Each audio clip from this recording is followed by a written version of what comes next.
আজ সন্ধ্যা ৬টা বাজে সিঙ্গাপুর জেনারেল হাসপাতাল থেকে ওসমান হাদির মৃতদেহ বাংলাদেশ বিমানবন্দরে আসে পৌঁছাচ্ছে। গেল জীবিত, আসলো আমাদের জন্য মৃতদেহ। খুবই দুঃখ লাগে, খুবই কষ্ট লাগে যে বাংলাদেশের সন্তান বাংলাদেশের জন্ম নিয়ে নাই, নিরাপত্তা নাই, কোনো তার যে সুবিধা, যে মাথায় উঠে একটু কথা বলে, যে একটু বড় গলায় কথা বলে, যে একটু দেশকে বেশি ভালোবাসে, দেশের দুর্নীতি বা চাঁদাবাজি, দেশের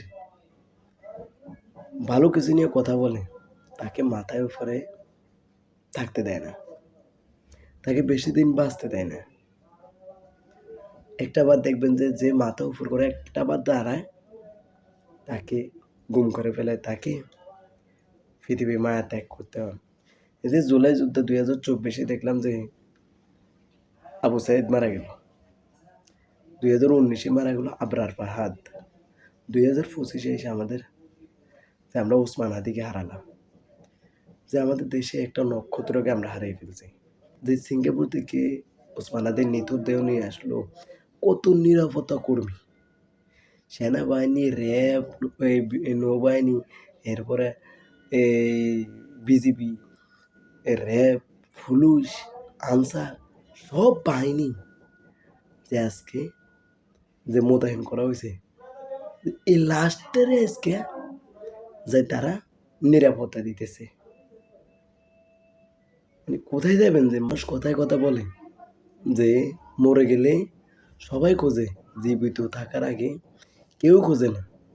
এই যে নিথুর দেহ মরে গেছে বা পড়ে আছে এখন, যে ঢাকা বিশ্ববিদ্যালয়ে যে আগামীকাল দুপুর 2:30 পর তাকে দাফন করা হবে, যে কাজী নজরুল ইসলামের যে পাশে খবর দেওয়া হবে।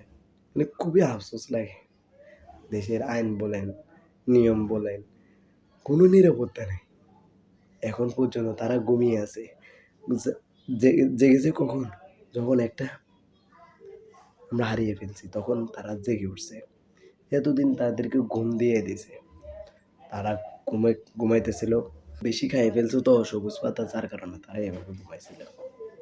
কিচ্ছু করার নেই, এভাবে এক খারাপে এক যাবে। গতকালকে দেখছিলাম যে 2টা নিউজ পড়ে ফেলছে, এগুলো নিয়ে সোশ্যাল মিডিয়াতে জ্বর উঠছে। কিন্তু ওই পুরোনো খবরটা আবার চাপা পড়ে যাব, নতুন খবর আস্তে আস্তে উপরের দিকে উঠবো। এটাই সোনার বাংলাদেশ। একটা পিছনেরটা মানুষ বলে যাবে, নতুনগুলো মানুষ উন্মোচন করবে, উদ্বোধন করবে।